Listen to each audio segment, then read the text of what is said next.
단말기의 공지사항을 참고해 주시기 바랍니다. 다음은 의사일정 재석 274인 중 찬성 188인, 반대 86인으로서 윤석열 정부의 내란 외환 행위의 진상규명을 위한 특별검사 임명 등에 관한 법률안에 대한 수정안은 가결되었음을 선포합니다.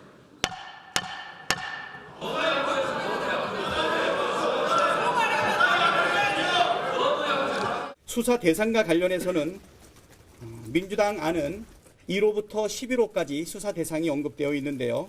국민의힘 법안에 있는 1호부터 5호까지를 모두 담았고 국민의힘의 안으로 대체를 했습니다.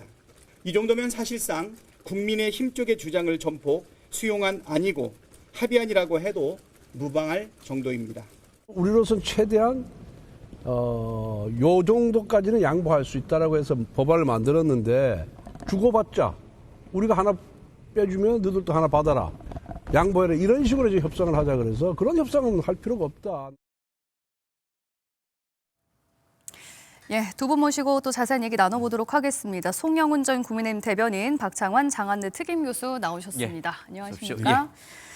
자, 이 혼란스러운 전국에 대해서 국민들은 또 어떻게 바라보고 있을지 궁금합니다. 최근 나온 여론조사 얘기를 좀 해보려고 하는데요. 갤럽 여론조사 결과, 자, 일주일에 한 번씩 이제 조사 결과가 나오고 있잖아요. 국민의힘이 오차범위 내이긴 하지만 민주당을 앞선 것으로 나타났습니다. 이게 이른바 이제 크로스가 돼버렸어요. 계속 이제 국민의힘의 지지율이 좀 오르는가 싶었는데 이렇게 역전이 된 상황 어떻게 바라봐야 될지 송영훈 대변인님. 이미 이제 우리 국민들의 시야는 탄핵 심판 이후에 대한민국에 가 있는 거죠. 예. 그러니까 12월 3일 비상계엄에 대해서는 이미 12월 16일에 국회가 탄핵 소추를 해서 윤 대통령이 직무정지가 됐고 예. 그리고 이제 이번 주에는 윤 대통령의 체포까지 있었고 그러면 국민들의 시선이 빠른 속도로 그 이후에 대한민국으로 가고 있는 겁니다. 그리고 12월 3일 비상계엄 선포로부터 그 탄핵 소추안 가결까지 기간이 대단히 짧았습니다. 예. 10하루밖에 안 됐잖아요. 그러면은 12월 14일로부터 다시 10하루를 더하면은 12월 25일이 됩니다. 예. 그리고 그 이후에 어떤 일들이 있었는가 하면은 한덕수 대통령 권한대행에 대한 탄핵 소추, 그리고 민주당의 이른바 줄탄핵 겁박, 그리고 내란죄에 관한 법률적 주장을 헌재에서 제외함으로써 탄핵 심판의 시간을 인위적으로 앞당기려고 한다는 그런 의문. 예. 그리고 무엇보다도 가장 최근에는 이른바 카톡 계엄령이라고 하는, 그러니까 국민들의 SNS를 사찰 내지는 검열하다시피 해서 대대적으로 공당이 국민을 고발해서 처벌받게 하겠다라고 하는 겁박. 이런 것들이 있었습니다. 한꺼번에 모아지면서 탄핵 심판 이후에 대한민국이 그러면은 이재명 대표의 세상으로 가도 좋은가? 이것에 대한 의문이 급격하게 빨라지고 있는 것이죠. 예. 그렇기 때문에 결집이 일어나고 있는 것이고 정당 지지율, 나아가서 이재명 대표 개인의 지지율에도 지금 변화가 있는 것이다. 이렇게 말씀드릴 수 있겠습니다. 그러면 잠깐 이렇게 분명하게 좀 선을 긋고 가야 될 것이 지금의 여론조사 지지율이 탄핵 이후 국면에 대한 것으로 진행이 되고 있기 때문에 저런 지지율이 나왔다. 그 얘기를 조금 쉽게 풀면 대통령의 파면은 기정사실이고 그 이후에 치러질 조기 대선 국면에서 이재명 대표가 대통령이 되는 것을 방어하게 막기 위한 보수층의 결집이 이뤄져서 저렇게 역전이 났다. 그러니까 조기 대선이 간다는 걸 전제로 지금 말씀하시는 건가요? 대통령의 파면을 기정사실이라고 말하는 것은 아닙니다만 그럴 수도 있겠다라고 하는 생각은 보수층에서도 일부 하고 있는 것이죠.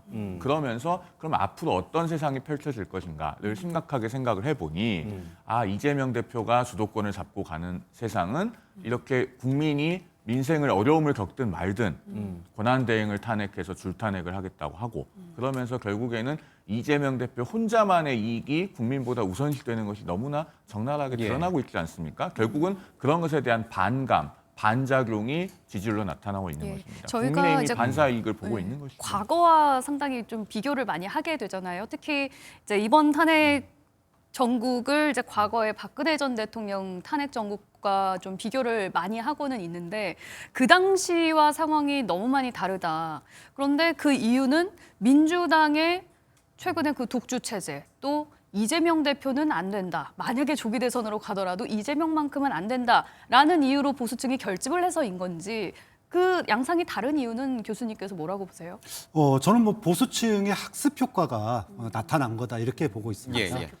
지난 박근혜 탄핵 당시의 보수층은 이거는 잘못된 거다. 그러면서 사실상 탄핵에 찬성을 많이 했었습니다. 그리고 국민들 눈높이에 맞춰 가겠다. 이런 예. 스탠스를 분명히 취했어요. 예. 그리고 탄핵 과정도 굉장히 스무스했습니다. 그런데 이번 윤석열 대통령에 대한 탄핵 과정은 그런 학습 효과를 거쳐서 예. 자, 이렇게 되면 윤석열 대통령의 탄핵이 결국은 파면으로 갈 가능성이 굉장히 높은 상황 아니겠습니까? 예. 그러다 보니까 그러면은 다음 대통령은 누가 되지? 보니까는 이재명 대표가 대통령 될 가능성이 굉장히 높고 그러다 보니 탄핵 전부터 이 국민의힘의 캐치프레이즈가 뭐였냐? 이재명은 안 된다였어요. 그러니까 탄핵 계엄이나 내란에 대한 뭐 사과나 반성 거기에 대한 언급은 아무것도 없었고요.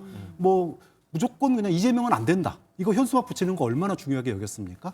결국은 국민의힘의 과거의 학습 효과로 이재명은 안 된다라고 했던 캠페인이 어느 정도 지금의 국면을 예. 계엄과 내란에 대한 여론조사가 진행되는 게 아니라 이후에 벌어질 조기 대선에서 이재명 체제에 대한 소위 말해서 호감과 비호감의 그런 여론조사로 성격이 바뀐 거 아니냐.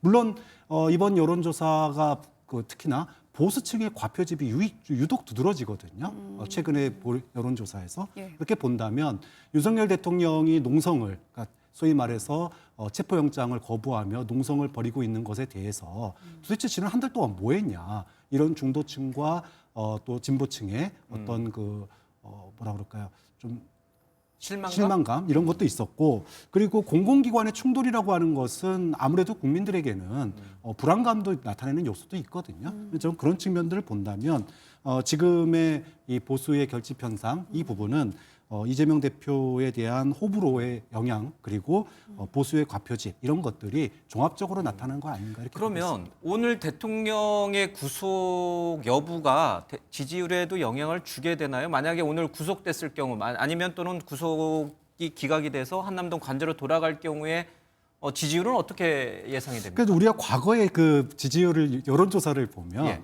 이거 좀 너무 기대했던 것보다 모를까요 보수가 확 올라가거나 또는 진보가 확 올라가면 그 다음 주에 여론조사에서는 그것이 굉장히 조정되는 효과가 있어요. 그러니까 즉 저는 오늘 만약에 윤석열 대통령에 대한 구속영장이 인용이 돼서 구속이 된다 그러면 진보층의 결집이 빠르게 나타날 가능성이 있다고 봅니다. 그럼 지지율이 또 바뀔 그렇죠. 수 있다. 여론조사에 대한 응답도 굉장히 적극적이 될 거고요. 그러면 저는 뭐 소폭이지만 다시 민주당이 상승하는 걸로 그러니까 재역전하는 걸로 나타날 가능성이 있다고 보고.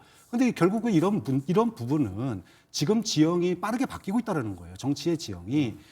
그동안에는 계엄과 탄핵에 대한 분노가 지배를 했다면 이제는 좀 더 국민들이 냉정해져서 다음 대통령은 누가 될 것인가 거기에 대한 생각들 그에 대한 것들이 여론조사에 굉장히 반영될 가능성이 있다고 근데 박 교수님의 말을 또 다시 뒤집어 놓고 얘기하면 오늘 대통령에 대한 구속영장이 기각이 돼서 한남동 관저로 돌아가면은 지금 국민의힘 지지율이 더 높이 올라가고 민주당과 격차가 더 벌어질 수 있다. 그 뜻인 거죠? 글쎄요. 그런 예. 상황에 대해서 그건 또 아닌가요? 깊이 생각해보지 않아서 잘 예. 모르겠습니다만은 윤 대통령이 만약에 구속영장이 발부가 돼서 구속이 된다고 하더라도 그것이 민주당이나 이재명 대표에게 좋게 작용할 것 같지는 않습니다. 왜냐하면 우리 국민들께서는 그동안에 두 개의 사법 절차를 동시에 봐오고 계셨거든요. 하나는 윤 대통령에 대한 탄핵 심판이고 다른 하나는 이재명 대표의 사법 리스크라고 불리는 각종 범죄 혐의들에 대한 재판, 특히 633 원칙에 적용돼야 한다고 말하시는 그 선거법 위반 사건입니다. 그러면은 지금 이제 윤 대통령이 구속이 된다면 어느 정도 일정 부분 징치가 달성된 것이 아니냐 그런 느낌을 주거든요. 구속이라는 가시적인 효과가 있기 때문에. 예. 그러면 다른 한편으로 국민들께서는 아니 이재명 대표는 1심을 799일이나 재판을 받았는데 도대체 2심은 언제 재판을 하지? 왜 저렇게 힘이 있는 사람에게는 절차가 계속 지연되어야 하는 것인가? 이런 시선을 갖고 계속 보게 되실 거예요. 그런 부분 때문에 민주당과 이재명 대표가 이걸 극복하려면은 훨씬 더 많은 것들을 내려놔야 됩니다. 과연 그런 것을 할 수 있겠는가라고 자문해 보면은 답이 쉽게 나올 것이다라고 생각합니다. 헌재 재판이 언제 끝날지 예측하기는 좀 어렵습니다만은 뭐 지금 뭐 여러 가지 정치권 안팎에서 나오는 얘기, 법조계 안팎에서 나오는 얘기를 좀 놓고 봤을 때 빠르면 2월 말 3월 초에는 나오지 않겠냐 이렇게 보시는 분들도 있어요. 그러면 이재명 대표에 대한 항소심 결과, 지금 이제 2심 결과는 언제 나오느냐? 그거 역시 뭐 3월 전후로 나올 수 있다. 지금 집중 심리를 하고 있으니까요. 그러면은 이재명 대표는 항소심 상태에서 지금 조기 대선에 뛰어들 가능성도 좀 있는 것이고 물론 이제 대통령이 기각이 돼서 복귀할 수도 있지만 대법 선고가 60일 안에 그러니까 5월 전에 나올 가능성보다는 6월쯤에 나올 가능성을 따져봤을 때 이재명 대표가 항소심에서 피선거권이 박탈되는 형을 유죄를 받았는데 그럼에도 불구하고 민주당의 대선 후보가 돼서 조기 대선을 치른다. 이거는 있을 수 없는 일 아니냐. 그래서 보수층이 더 결집을 해서 이재명 대표에 대해서 반대가 더 커질 것이다. 이렇게 보는 국민의힘 보수층의 전문가들이 꽤 있더라고요. 그 부분은 동의를 하세요? 그런 스케줄과 그런 시나리오를? 그 부분에 대해서는요. 보수의 결집만 불러오는 것이 아니라고 예. 생각합니다. 즉 이재명 대표가 2심에서까지 당선 무효에 해당하는 중형을 선고받고 예. 대법원에서의 전제가 많아요. 예, 그렇습니다. 대법원에서 결론이 나오지 않은 상태에서 조기 대선이 열리고 민주당의 대선 후보가 된다. 그렇게 되면요. 보수만 결집하는 것이 아니라 중도도 이해를 못해요. 납득을 못하십니다. 자, 이 선거법 사건 하는데 언제 벌어진 일입니까? 지난 대선 때 이재명 대표가 허위사실 공표를 한 혐의로 재판을 받고 있는 예. 거예요. 그런데 지난 대선에서의 선거법 사건이 아직도 대법원 판결이 확정이 안 돼서 새로운 대선에 또 나온다. 그 말이 됩니까?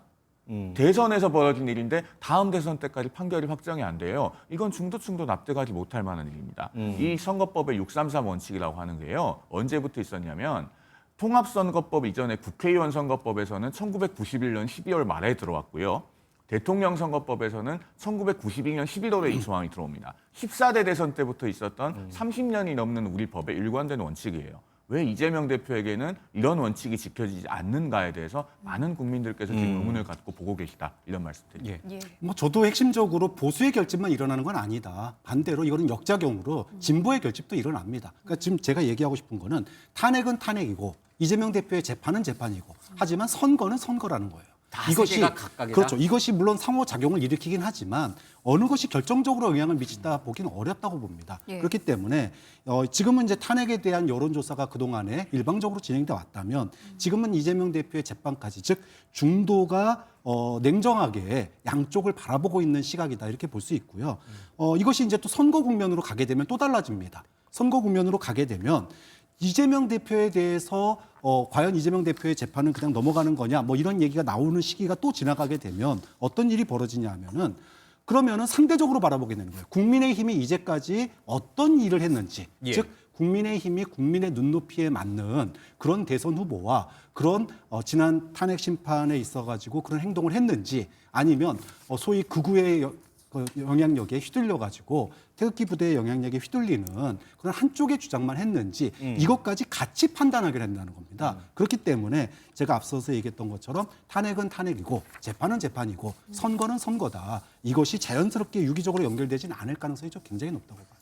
그게 제각각이면 탄핵은 탄핵이고 이재명 대표에 대한 호감, 비호감은 그건 그거고 또 차기 만약에 조기 대선이 이루어지면 그거는 그건데 다 제각각인데 왜 지지율이 저렇게 나오냐는 그 이제 거예요. 저는 이제 지지율이 재판 국면 이재명 대표의 재판이 불거지는 국면까지는 민주당의 지지율이 뭐 크게 완전히 높아지거나 뭐 과거처럼 48%, 50% 그렇게 갈 가능성은 높지 않다고 봐요. 근데 문제는 여기에 이제 그럼 국민의힘은 어떤가? 즉 투표라고 하는 거, 선거라고 하는 건 상대적인 거거든요. 자, 상대적으로 국민의힘과 민주당 또 국민의힘의 대선 후보와 민주당의 대선 후보를 놓고 봤을 때 그러면은 이제 그때는 앞뒤를 다 보게 된다는 거예요. 계엄 때 넌 뭐 했니? 탄핵 때 너는 뭐 했니? 그리고 대한민국의 미래는 어떻게 생각하니? 예. 이렇게 봤을 때 그때는 다시 또 조정이 이루어진다는 겁니다. 예, 알겠습니다. 자, 저희가 오늘 지금 윤석열 대통령이 구속영장이 발부될지 기각될지 지금 영장 실질 심사가 진행 중인데요. 2시부터 서울 서부지법에 직접 출석을 해서 심사를 받고 있습니다. 이 부분에 대한 전망도 좀 두 분한테 들어보도록 할게요. 앞서 변호사님들과 또 얘기를 했습니다만 대통령의 구속이 진행이 될지, 그러니까 발부가 될지, 기각이 될지 이 여부에 대해서 좀 어떻게 전망을 하십니까? 일단 지금 윤 대통령이 구속영장 실질 심사를 받고 있는 것 자체가 예. 국가적으로 대단히 불행하고 안타까운 일이죠. 그럼에도 불구하고 어쨌든 그런 상황에 놓인 것이 현실이니까 이제 앞으로 전개될 상황이 어떠한지에 대해서도 전망을 해보지 않을 수가 없는데 현실적으로 구속영장 발부 가능성이 대단히 높습니다. 대단히 높아요. 대단히 높다고 봅니다. 왜냐하면은 윤 대통령이 구속을 피할 수 있는 길이 있긴 있었어요. 그동안에 그 수사기관에 출석 요구가 있을 때 검찰에서 2번, 공수처에서 3번 5번의 기회가 있을 때 그중에 어느 한 번이라도 적극적으로 출석을 해서 수사에 자진해서 협조하는 모습을 보여주고 예. 그러면서 만약에 구속영장이 청구가 된다면은 나는 그동안의 수사에 성실히 협조를 했고 또 현직 대통령이어서 도주의 우려가 없고 또 그동안의 관련 인물들은 모두 다 구속 기소가 돼서 지금 재판을 받고 있는 상태이기 때문에 네. 현실적으로 증거인멸의 가능성이 그다지 높지 않다. 그리고 현직 대통령인 만큼 국격을 고려해서 그 사회적 파장을 고려해서 구속만큼은 좀 하지 않는 것이 바람직하지 않겠느냐. 이런 논리를 개진했을 때 그나마 구속되지 않을 가능성이 저는 있었다고 봅니다. 예. 그런데 지금 이제 그런 길로부터는 너무 멀리 왔어요. 그리고 체포 과정에서 여러 가지 있었던 사회적 논란 이런 예. 것들도 법원이 모두 본 상태고 그리고 대법원 2심 구속 얘기를 보면은 그 증거인멸에 관한 염려를 판단을 할 때 이런 요소가 있습니다. 피의자 측이 피해자 등 증인에 대해서 어느 정도의 압력이나 영향력을 행사할 수 있는지 여부. 즉 사실상의 영향력을 보는 거예요. 윤 대통령은 직무 정지가 되어 있지만 대통령으로서의 사실상의 현실적인 영향력은 여전히 존재합니다. 그런 상황에서 이 증거인멸의 염려를 불식시키려면 예. 앞서 제가 말씀드린 것처럼 대단히 높은 수준의 수사에 대한 적극적인 협조가 그동안 쌓여왔어야 됩니다. 그런 부분이 부족하기 때문에 현실적으로는 구속영장 발부 가능성이 대단히 높다고 전망하지 않을 수 없고 예. 이 상황에서 만약에 제가 방송에서 기각이 될 것이다라고 예상한다면 그건 전문가로서 양심적이지 않은 예측.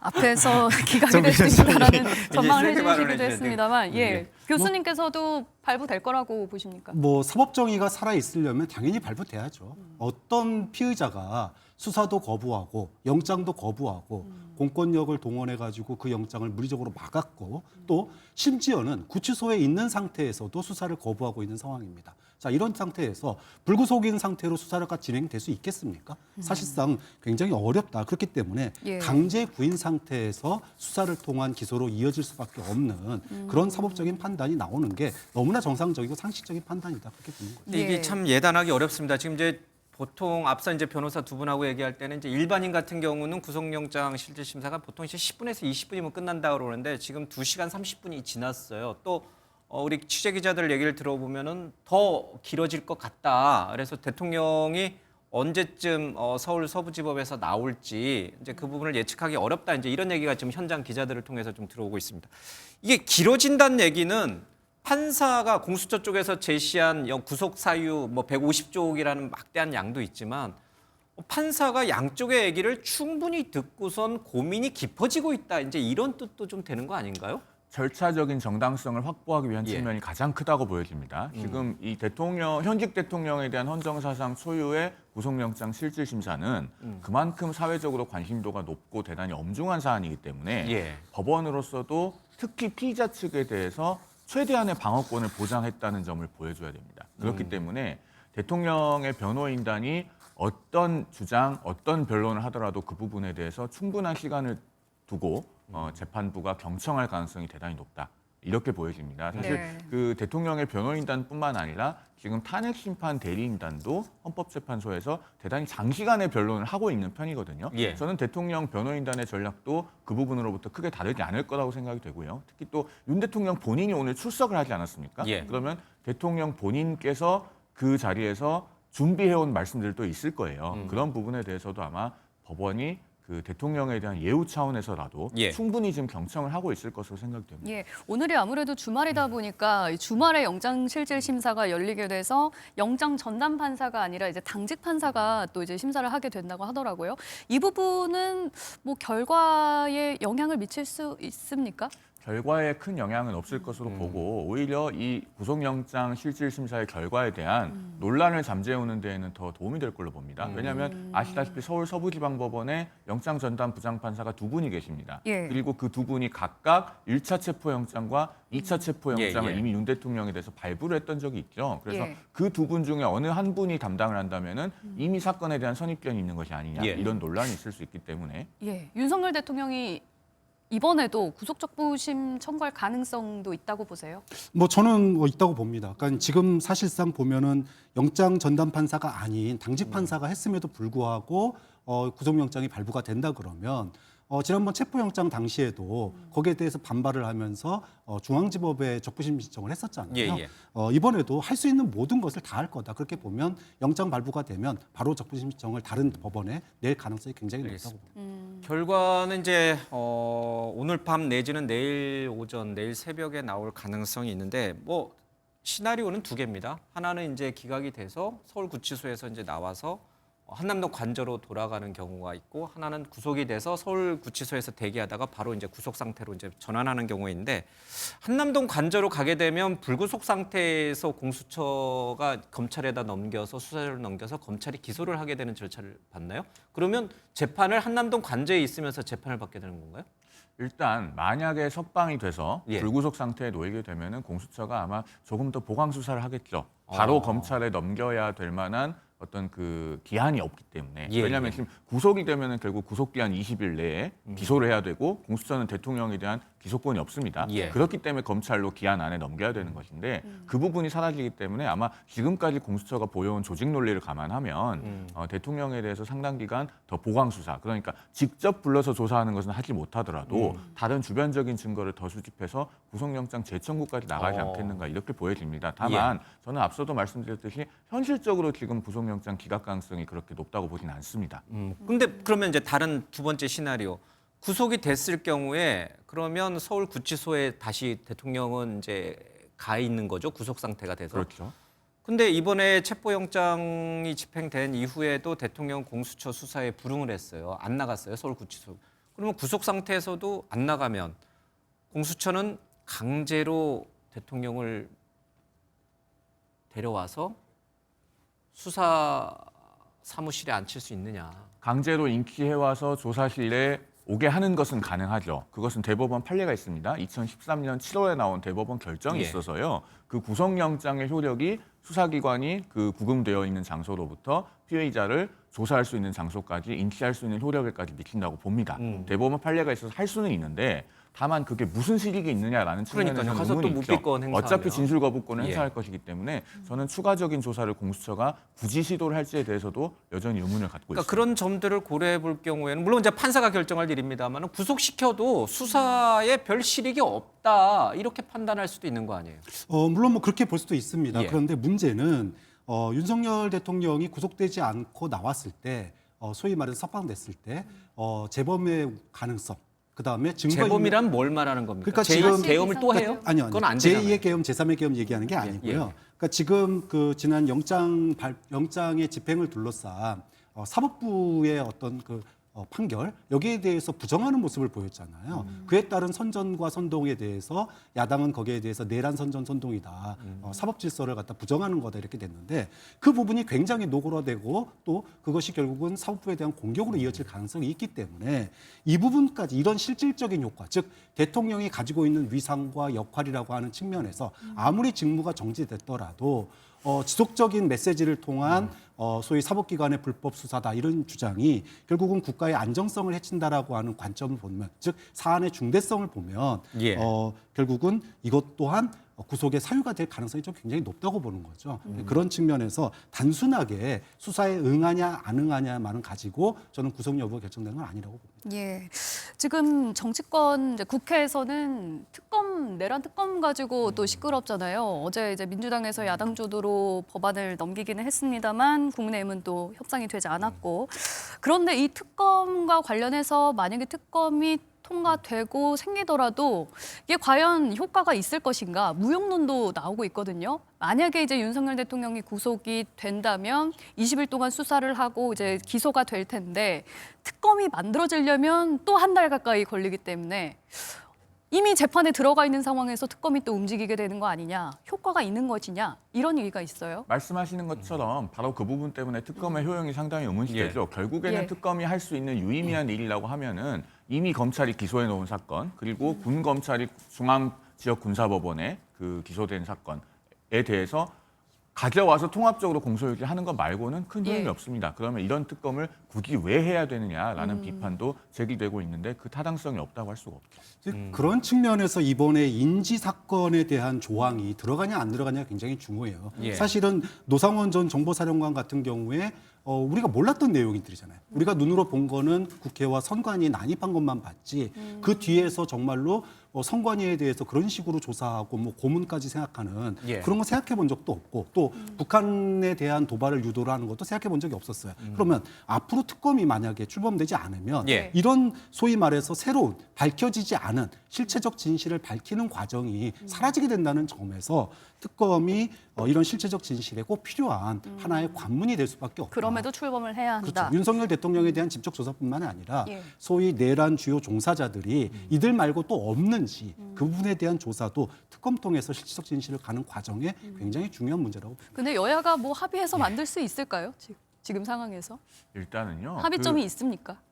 지금 특검에 관해서는 여야 협상 과정도 대단히 좋지 않았다고 보여져요. 그러니까 민주당에서 일정한 쟁점에 관해서 결국에는 일부 수정을 해서 통과를 시킬 거면은 예. 협상 과정에서 흔쾌하게 국민의힘 주장의 타당성을 인정을 하고 여야 합의를 위해서 좀 더 접근하는 태도가 필요했습니다. 그런데 그런 것은 없고 협상은 결렬이 되고 결국에는 또 야당 위주로 단독 통과를 시키지 예, 않았습니까? 예. 그렇게 되니까 결국은 국민의힘에서도 제2 요구를 해달라고 최상목 권한대행에게 건의를 하는 거예요. 결국에는 계속 다람쥐 쳇바퀴 도는 정치가 반복되고 있고 그 사이에 지금 수사는 많이 진도가 나가서 이제 그러면 윤 대통령도 앞으로 곧 기소될 것이 유력한데 그때 가서 특검 출범해서 뭐 하겠습니까? 협상 결렬의 원인은 민주당에 있다.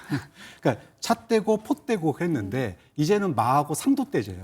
그럼 이게 장기입니까? 그런 점에서 과연 특검, 그러니까 실체적 진실을 밝히기 위한 조사의 진정성이 있는지 굉장히 의심스러운 아니었다. 이렇게 얘기할 수밖에 없습니다. 대통령이 구속이 돼도 또 구속이 되지 않아도 우리 사회의 이 분열된 양상은 바뀌지가 않는 것 같습니다. 좀 차분하게 법원의 결과를 좀 존중해 줬으면 좋겠습니다.